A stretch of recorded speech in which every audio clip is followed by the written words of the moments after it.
Bonjour à tous et bienvenue dans un nouvel épisode de Crypto Hebdo. Très content de vous retrouver en ce début d'année. Alors aujourd'hui, on est le lundi 6 janvier. J'espère que vous allez bien et que vous avez passé de bonnes fêtes avec votre famille. Donc on commence l'année en force puisque Bitcoin est repassé au-dessus des 100 000 dollars. Là, il est à 101 000 dollars, presque 102 000 dollars au moment où je vous parle. Donc au programme aujourd'hui, je vais analyser Bitcoin, ça vous vous en doutez. On va regarder un petit peu la dominance, voir si on pourrait avoir une alt season. Je vais vous partager également les performances que j'ai atteintes l'année dernière, puisque à chaque année qui termine, j'en profite pour faire un bilan un petit peu sur mes positions, mes stratégies, voir ce qui a fonctionné, voir ce qui a moins bien fonctionné aussi, et poser une nouvelle intention pour cette année qui commence. Après, je vous partagerai quelques actualités que j'ai vues passer. Alors c'est sûr qu'on était en fin d'année, donc il y avait déjà moins de liquidités sur le marché, mais il y a eu quand même quelques news intéressantes que j'ai vues passer, donc je les ai repostées sur Twitter. Donc pour ceux qui ne sont pas sur Twitter, pas d'inquiétude, on va regarder ça ensemble. Et puis pour les autres qui sont sur la plateforme, je vous rappelle qu'il y a un lien en description si vous voulez me suivre et voir l'actualité en temps réel. Alors, un petit point rapidement là sur CoinMarketCap. On est à 61 sur l'indice Fear and Greed, donc on voit que le marché a bien été réinitialisé. Comme je vous disais tout à l'heure, Bitcoin est repassé au-dessus des 100 000 dollars. Et si on regarde du coup les top performers de la semaine, alors on a SPX, vous savez, qui est un meme coin qui a été vraiment mis en avant par Mourad. Donc là, on voit que depuis quelques semaines déjà, le token a une très très belle performance.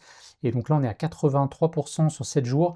Et sur 24 heures, on voit que là, aujourd'hui aussi, très belle journée, on a presque 20% d'augmentation. Ensuite, on a Fartcoin, donc qui est un meme coin qui va toucher à la narrative intelligence artificielle, qui a très bien performé aussi dans les dernières semaines. Et puis on a un petit pingouin ici, alors je vous en reparlerai plus tard parce que je viens d'ouvrir un trade dessus, et donc je pensais que ça pourrait être un bon moment pour vous montrer un petit peu quelle a été mon analyse, comment j'ai pris position. Alors je rappelle que sur cette chaîne, je ne donne pas de conseils en investissement, je ne suis pas en train de vous dire de prendre position dessus, c'est vraiment purement théorique que vous voyez un petit peu quelle a été ma réflexion, quelles ont été mes recherches avant d'ouvrir un trade, et puis on regardera graphiquement aussi quel a été mon point d'entrée et pourquoi je me suis positionné à ce moment-là.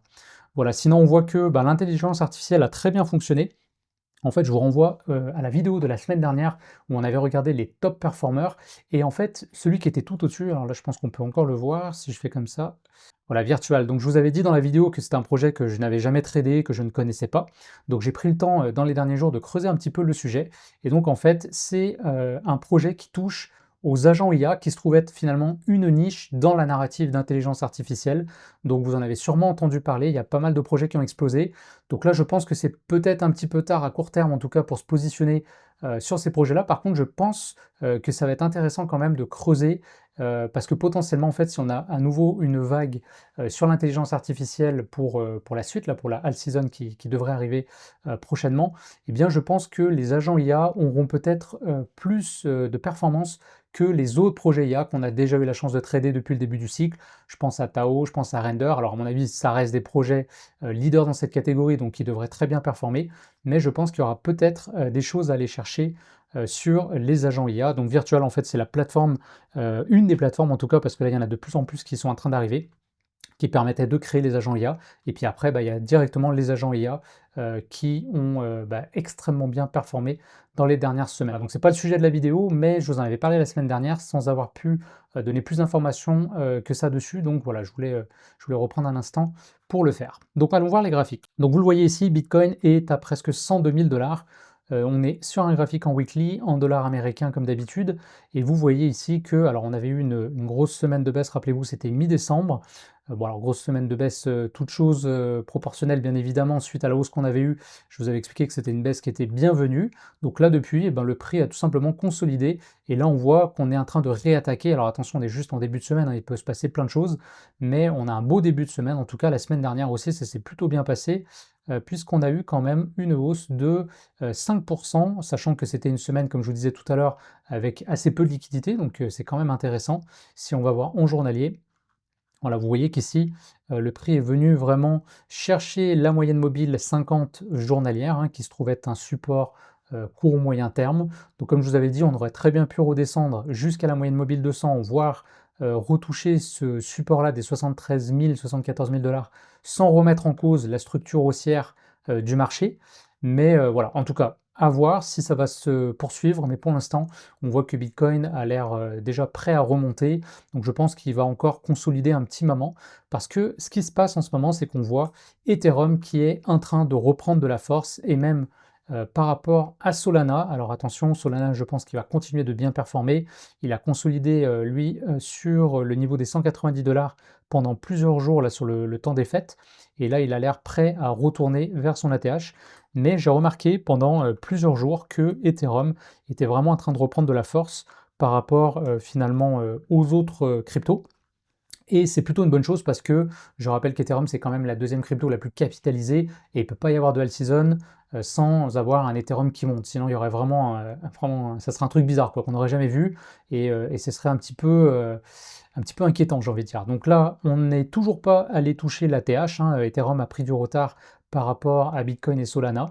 Je pense que ça va arriver là dans les prochaines semaines, à mon avis. On va venir chercher les 4800 dollars, probablement consolider un petit peu autour des 5000. Et puis après, je pense qu'on devrait marquer des nouveaux plus hauts. Et à ce moment-là, on aura vraiment la liquidité qui va se déverser sur les altcoins. Et là, on devrait avoir une belle alt season. Si on regarde au niveau de la dominance, alors là, on est en weekly. Vous vous rappelez qu'on avait fait un top aux alentours des 61, presque 62%. Ensuite, on avait une grosse correction. Donc en fait, quand vous regardez la dominance Bitcoin, il faut imaginer que c'est comme le graphique d'une crypto que vous analysez. Donc on ne va jamais aller en ligne droite. Donc quand on a un inversement de tendance, parce que là on était vraiment sur une tendance là depuis janvier 2023 où on avait un Bitcoin qui a pris énormément de place de liquidité par rapport au reste du marché crypto. Là on est venu marquer un top et donc là le marché va se retourner un petit peu comme on avait eu ici. Donc voilà, il peut très bien y avoir à nouveau des spikes, mais globalement, quand le marché se retourne, ça ressemble à ça. Et là, quand on a vraiment la baisse de la dominance, c'est à ce moment-là que vous avez les all season. Donc on en avait une ici, on en avait une ici, et là, vraisemblablement, on devrait en avoir une dans les prochaines semaines. Donc on voit qu'on est remonté, on a fait un plus haut, plus bas que celui-ci, et là on voit que la dominance a rechuté depuis. Donc il faudrait vraiment qu'on clôture comme on l'avait fait ici en dessous de la moyenne mobile 50. Ensuite je pense qu'on va redescendre chercher la moyenne mobile 200, probablement rebondir encore un coup dessus. Et dès qu'on aura clôturé franchement en dessous de cette moyenne mobile 200, là on a la moyenne mobile 50 qui va commencer à se retourner, on aura probablement un croisement. Et là je pense qu'on sera vraiment dans la all season. Donc ça devrait arriver probablement en premier trimestre. Peut-être début du deuxième trimestre. Après l'été, vous vous rappelez que généralement il y a moins de liquidité, donc là je pense qu'on aura peut-être un moment de consolidation, voire de correction. Et puis on aura peut-être un bouquet final en fin d'année, mais ça va dépendre. C'est sûr que les cycles sont différents d'une année à l'autre. Donc voilà, on ne peut pas faire du copier-coller par rapport à ce qu'on connaît déjà, mais voilà, ça donne quelques pistes de réflexion. Là, si on regarde le marché des altcoins ici, on voit que presque tout est dans le vert. Donc là, le marché américain a ouvert. On voit qu'on a des très belles performances. Alors sur Pengu, je vais vous en reparler tout à l'heure. On a Render aussi qui marche très bien en ce moment, donc ce qui confirme que là aussi l'IA est en train de faire un retour. Virtuals, ça j'en ai parlé tout à l'heure. Donc pour l'instant, vous voyez le graphique, c'est assez impressionnant. Donc ça a monté très vite, très fort. Donc attention à ne pas vous positionner ici, ou alors vraiment de faire du trading sur des unités de temps plus courtes en faisant du timing. Mais voilà, ça paraît un peu compliqué là d'acheter tout de suite. Ah, et vous vous rappelez, je vous en ai parlé, ça a été le plus gros airdrop qu'il y a jamais eu en crypto-monnaie. Donc c'est une plateforme décentralisée de trading, un petit peu comme DYDX, et hyper liquide, donc ça a vraiment explosé là dans les dernières semaines. On est allé chercher quand même depuis le listing presque 322%, sachant que beaucoup de ces tokens-là avaient été donc airdroppés, ce qui veut dire que c'était un trade gratuit entre guillemets pour les gens qui étaient positionnés dessus. Et c'est vrai que les airdrops, en fonction de quand ils arrivent dans un cycle, si c'est en marché baissier, si c'est dans un marché en consolidation ou si c'est en phase d'extension, généralement les investisseurs vont pas se comporter pareil vis-à-vis de leur airdrop. Et là, c'est vrai qu'on a un moment du marché où je pense que les airdrops ont tendance à être gardés au moins un petit peu parce que les investisseurs se disent finalement le marché haussier, oui, il a commencé, mais on a encore une belle phase en avant de nous. Donc peut-être que je ne vais pas sortir tout de suite, ou alors je vais vendre peut-être quelques tokens, mais je vais garder quand même une belle ligne. Donc voilà, ça c'est intéressant, gardez ça en tête parce que tout à l'heure on va en reparler quand on regardera Pengu. Et puis, donc là, on a eu 2 semaines de baisse sur Hyperliquid. Finalement, il a commencé, un petit peu à refroidir, on va dire. Et là, en fait, j'ai l'impression qu'il a l'air de vouloir marquer, là, on va aller voir en journalier, on verra un petit peu mieux. Il a l'air tout simplement de vouloir marquer, une consolidation. Donc je pense qu'on devrait avoir une grande tasse séance et peut-être qu'à ce moment-là, si on a quelque chose de propre, je serais prêt moi à prendre un trade dessus. Mais là, il faudrait une cassure franche, on n'y est pas.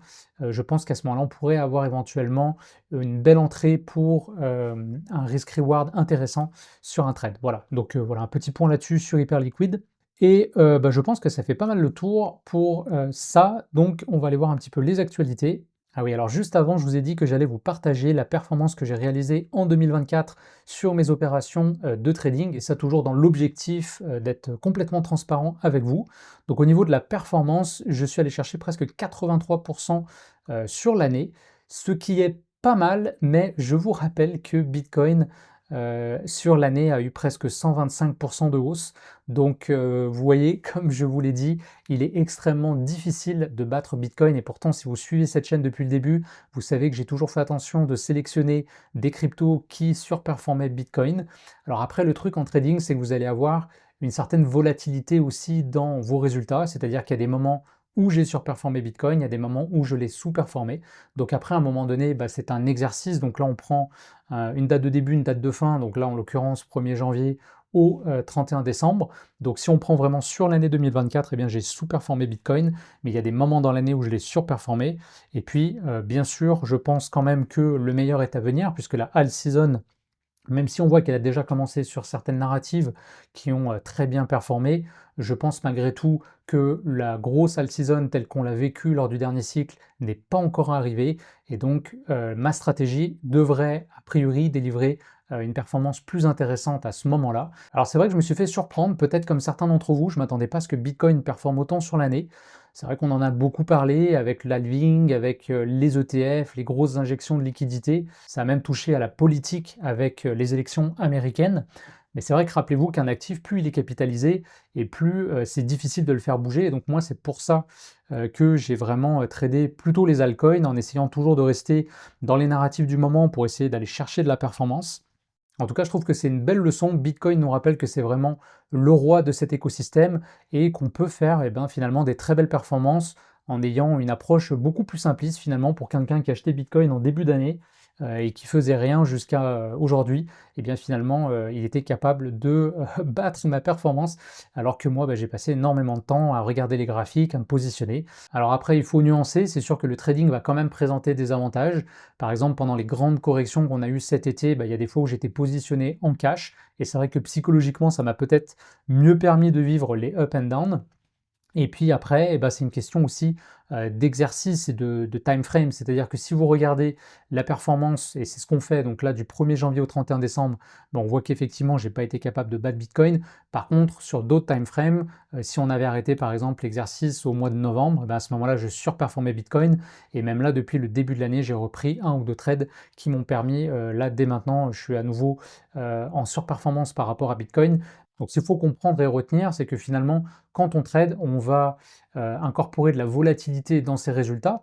Les marchés sont volatiles, mais votre performance aussi devient volatile, parce que là, je la compare à un actif finalement qui devient ma référence. Bitcoin devient mon niveau zéro, donc si je fais mieux que ça, là, je considère que je sous-performe, mais si je fais moins bien, je sous-performe. Et donc, du coup, quand vous tradez, il faut accepter qu'il y a des moments où vous allez faire mieux, et il y a des moments où vous allez faire moins bien. Donc après ça, tout est une question de prise de profit, de gestion du risque. Donc je vais vous montrer mon tableau juste après pour que vous ayez une idée à quoi ça ressemble. Donc là, on va rentrer un petit peu dans les chiffres. On voit que mon meilleur quarter, ça a été le Q1. Et d'ailleurs, c'est intéressant, on voit que j'ai fait 112,76% de performance en 3 mois. Et donc finalement, si je m'étais arrêté après le mois de mars, j'aurais eu une meilleure année. Et ça, c'est toujours facile à dire après coup quand on regarde les chiffres. Bien sûr, à ce moment-là, j'en savais rien du tout. Je ne savais pas qu'on aurait un grand range tout l'été. Je m'attendais à ce qu'on ait une all season beaucoup plus tôt aussi dans le cycle. Donc en tout cas, après, c'est intéressant et drôle des fois de voir les chiffres. Pour le worst quarter, donc ça a été mon Q2, et justement, une baisse de 21,33%.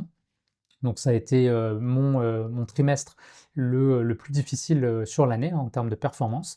Sur ma meilleure semaine, j'ai réalisé 57,65% de performance, donc ce qui est quand même assez intéressant.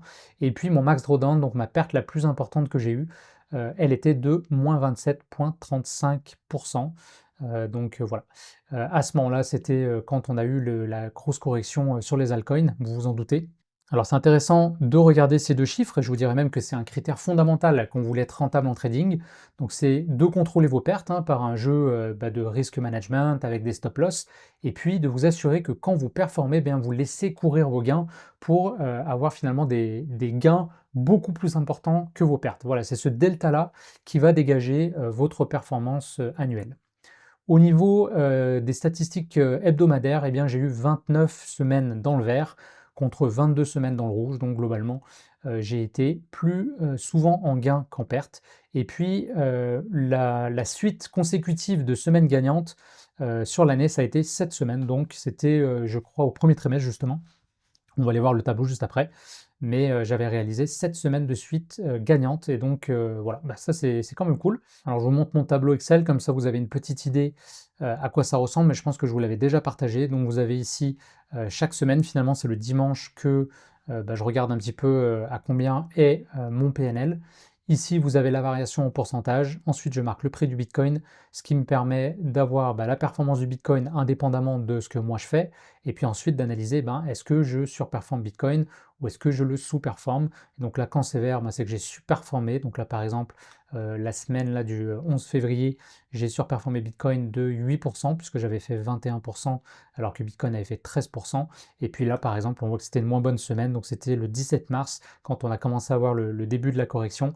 Donc là, j'avais sous-performé carrément Bitcoin, puisque j'avais fait moins 25. Lui était globalement resté au même prix, aux environs de 69 000 $. Et donc, c'est comme si j'avais sous-performé Bitcoin de moins 25% quasiment. Donc là, vous avez toutes les semaines.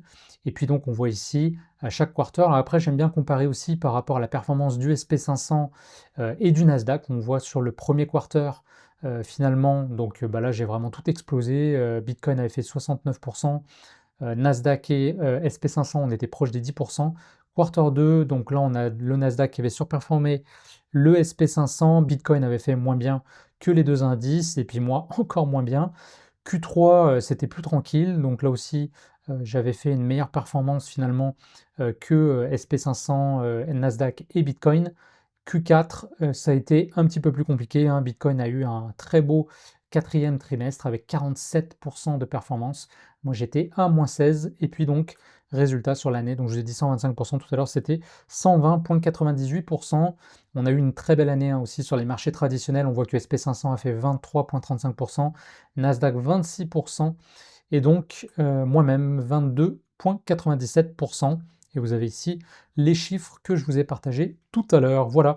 Donc globalement, si je dois avoir un récapitulatif, et là on voit aussi d'ailleurs la variation de mon capital, donc c'est vrai que ça fait des gros up and down. Alors maintenant, si je dois faire le bilan et poser des nouvelles intentions pour cette année et puis pour la suite de mon parcours en crypto-monnaie, et bien déjà, la première chose que je retiens, c'est que en début de cycle, Bitcoin surperforme, et qu'en vérité, il est très difficile de faire mieux que lui. Donc pour le prochain cycle, je pense que je vais m'exposer davantage à Bitcoin.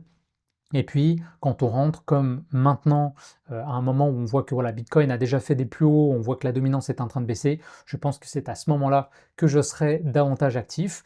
Et de cette façon-là, ça va me permettre de préserver mon capital, mon énergie, mon temps.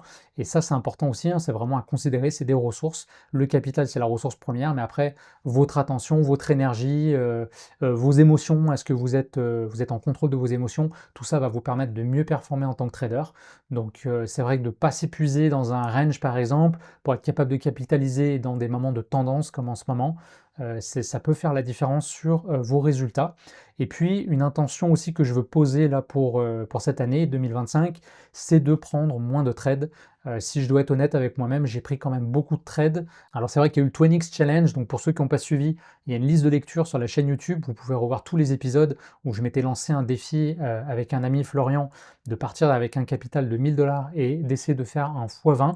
Donc c'est sûr que j'ai joué le jeu à fond, j'ai passé beaucoup de temps sur les marchés à essayer d'avoir la meilleure performance possible, hein, et j'ai fait quand même un 64X, donc j'étais quand même très satisfait, de cet exercice-là.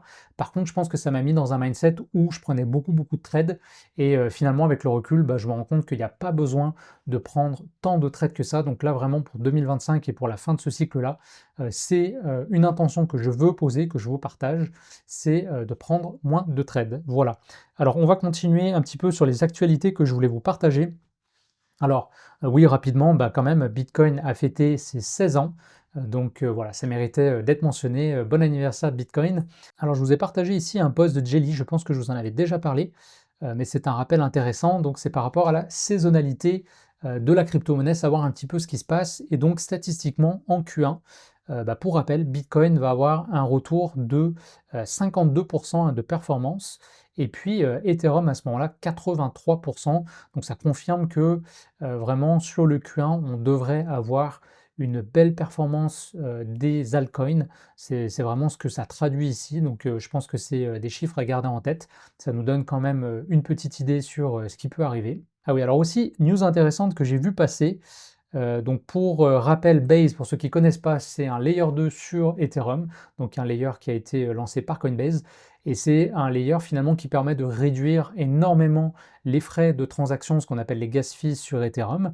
D'ailleurs, j'ai vu que Base a eu plus de liquidités que Solana là dans les dernières semaines, donc c'est vraiment intéressant. Il y a beaucoup d'activités, qui se passent là-dessus et clairement, je pense que, le fait que Trump soit président, eh bien, on sent que les États-Unis vont devenir de plus en plus pro-crypto et je pense que ça pourrait bénéficier à Coinbase. Et donc la mission de Coinbase, eh bien, c'est d'être capable de trader finalement n'importe quel actif du monde sur Base, sur la couche Base.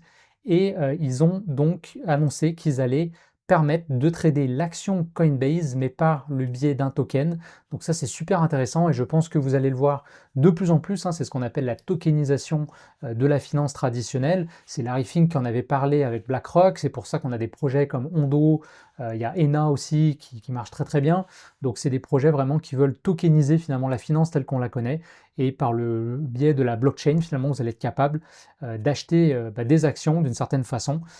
Et donc ils vont introduire le token Coin qui va finalement être bah, la même chose qu'une action Coinbase. Donc c'est super intéressant et je pense que c'est vraiment le début d'une tendance qu'on va voir s'accélérer, à mon avis, en 2025. Alors, autre projet, justement, ENA, c'est un projet que j'ai décidé d'ajouter à mon portefeuille. Donc, je vous invite à retrouver cet article que j'ai partagé et à aller le lire. Donc, si vous ne parlez pas anglais, vous pouvez hein, passer par ChatGPT, demander un résumé en français.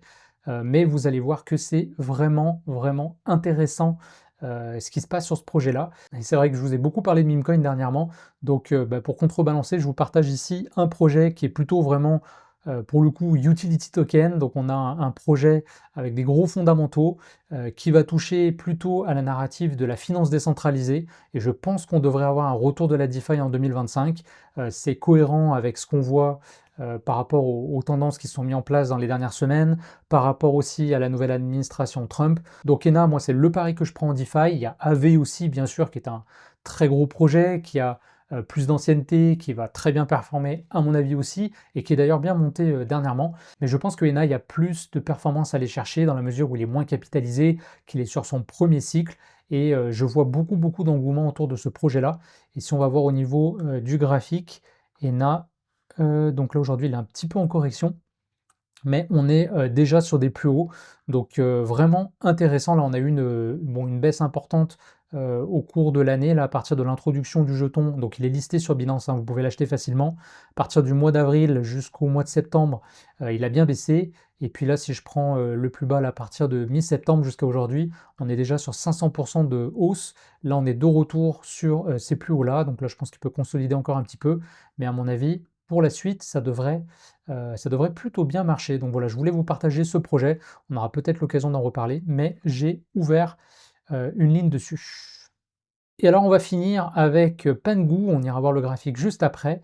Donc c'est un trade que j'ai pris. Alors Pengu, Pour ceux qui, ne connaissent pas, c'est un projet qui touchait aux NFT. Alors oui, ça existe encore les NFT. D'ailleurs, je me suis rendu compte qu'il y avait encore une communauté qui était très active. Alors c'est vrai que moi, j'ai pas trop tradé les NFT. En 2021, j'avais investi dans certains projets, je pense à Omi par exemple, qui touchait quand même à cette narrative-là.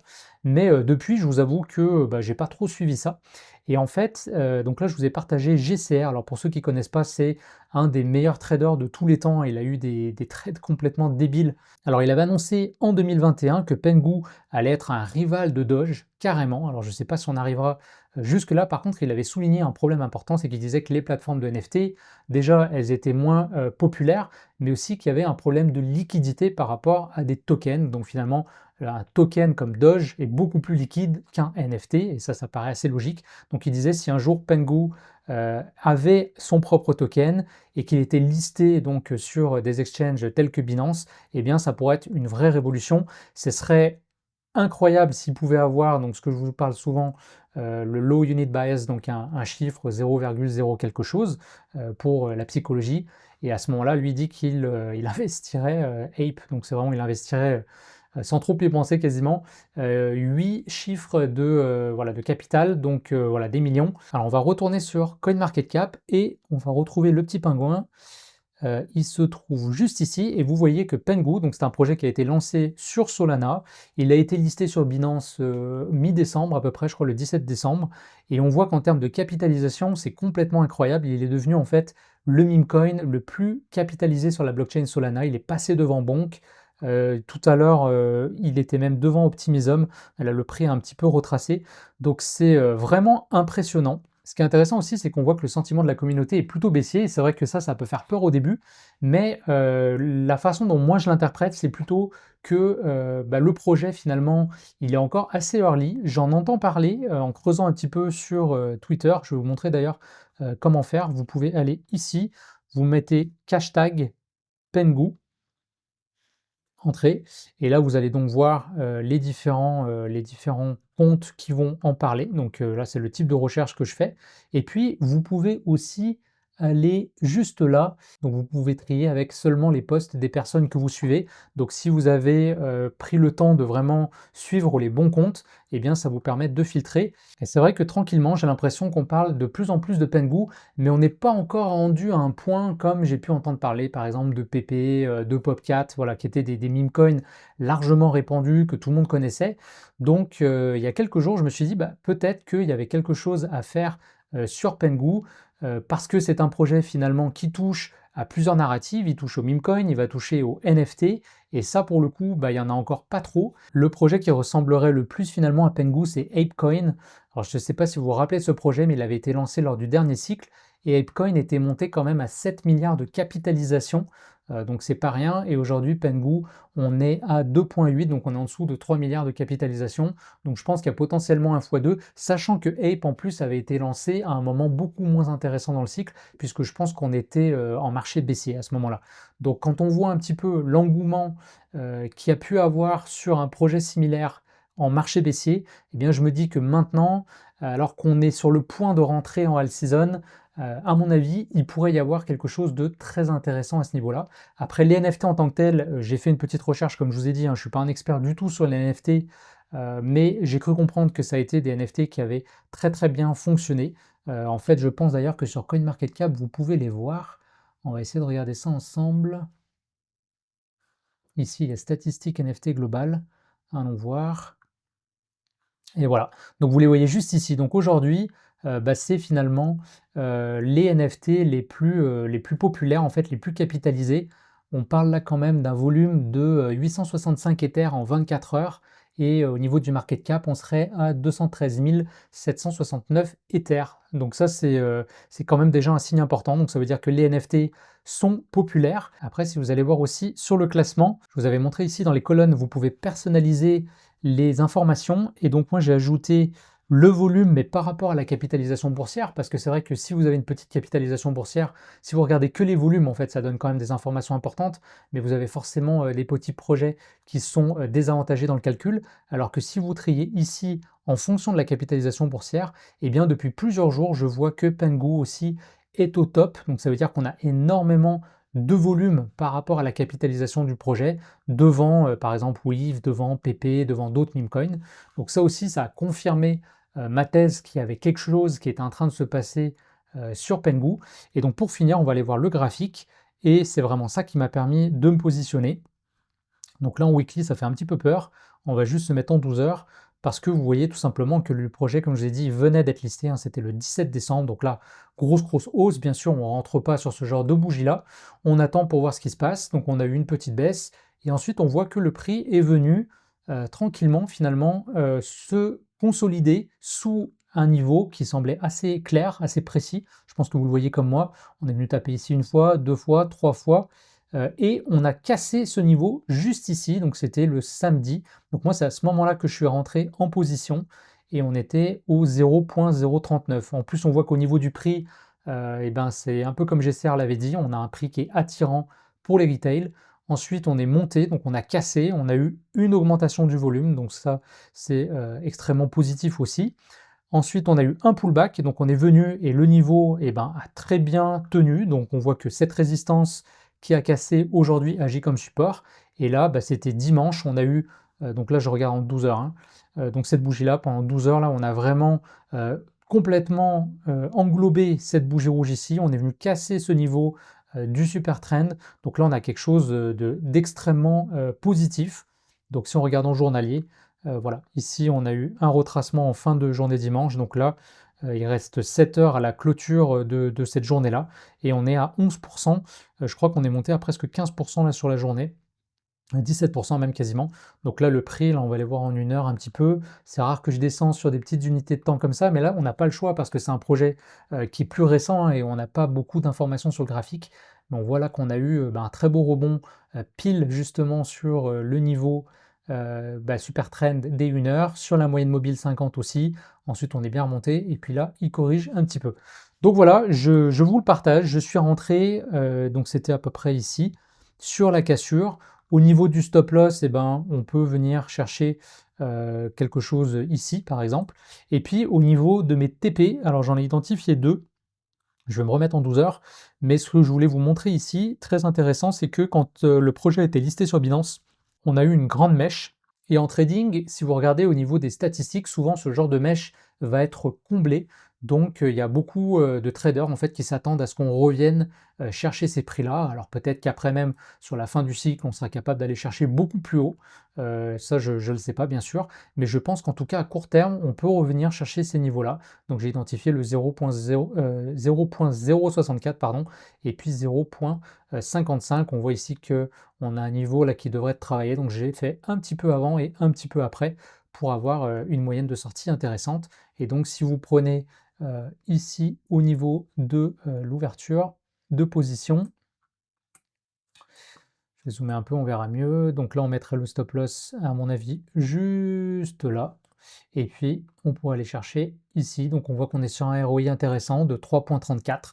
Et je pense que si ça monte, ça devrait se faire rapidement. Alors attention, je vous rappelle que je ne suis pas en train de vous dire de rentrer en position sur le token. Il est même peut-être un petit peu tard. Faites vos recherches. Mais je voulais simplement vous montrer un petit peu la théorie finalement derrière un trade pour vous montrer que il y a le côté graphique qui ultimement, moi, c'est ce que je regarde pour voir si j'ai un risk-reward intéressant, quel est mon point d'entrée, où est-ce que je sors, est-ce que ma thèse est invalidée, où est-ce que je prends mes profits, etc. Et puis de vous montrer un petit peu la recherche que j'ai fait derrière le projet, donc un projet que j'ai vu passer, mais que je connaissais pas, un petit peu comment je m'y suis pris pour creuser. Donc voilà, j'espère que ça vous a plu. Ah oui, alors aussi, pourquoi il y a autant de hate sur le projet? J'ai cru comprendre que la plupart des tokens, donc je crois que c'est 70% des tokens, sont détenus par à peu près 10% des holders, donc on a vraiment des baleines sur le projet. Et ça, de façon générale, c'est vrai qu'on veut éviter ça. On veut un projet qui soit distribué beaucoup plus équitablement, parce que ça évite d'avoir vraiment des grosses ventes. Par contre, j'avais lu un jour et j'avais trouvé cet argument intéressant de dire que ça dépend en fait à quel moment du cycle là aussi, et que c'est pas forcément une mauvaise chose, parce que vu que le projet là vient d'être listé, on peut imaginer finalement, supposons donc que 70%, j'ai pas eu le temps de vérifier cette information-là, mais partons du pire scénario, 70% de la liquidité finalement est dans les mains de 10% des investisseurs, eh bien on peut se douter que ces investisseurs-là, ils vont pas vendre après simplement un x2 ou un x3 sur ce genre de projet en termes de capitalisation. Donc en vérité, ça peut être perçu de l'autre côté en se disant bah, ça peut être une bonne chose parce que là, vous avez des holders qui ne vont rien vendre avant un certain point. Donc attention, oui, à un moment donné, ils vont vendre, c'est certain. On aura des baisses qui seront très importantes, mais c'est intéressant quand même de se dire finalement que des fois, bah, quand les projets sont détenus par peu d'investisseurs, mais si c'est des baleines, eh bien, ça peut présenter l'avantage en tout cas que vous n'avez pas des petites mains faibles qui viennent de rentrer et qui vont vendre à la première correction. Donc c'était juste pour nuancer ce point-là. Oui, ça peut être un red flag d'avoir trop de liquidités qui soient dans les mains de seulement quelques investisseurs, mais c'est toujours à mettre en perspective avec où est-ce qu'on en est dans le cycle, quelle a été la performance de l'actif pour l'instant, et de ne pas vous arrêter simplement à ça, mais par contre, bah oui, d'avoir l'information quand même pour ajuster votre risque en conséquence. Voilà. J'espère que ça vous a intéressé, et puis ça vous a montré un petit peu la pédagogie derrière un trade. Voilà, ça fait le tour pour aujourd'hui. J'espère que l'épisode du jour vous a plu. Si c'est le cas, laissez-le moi savoir en commentaire. N'hésitez pas à mettre un like aussi, ça va aider l'algorithme. Je vous souhaite une excellente semaine, un bon début d'année et on se retrouve lundi prochain pour un prochain épisode. Ciao tout le monde.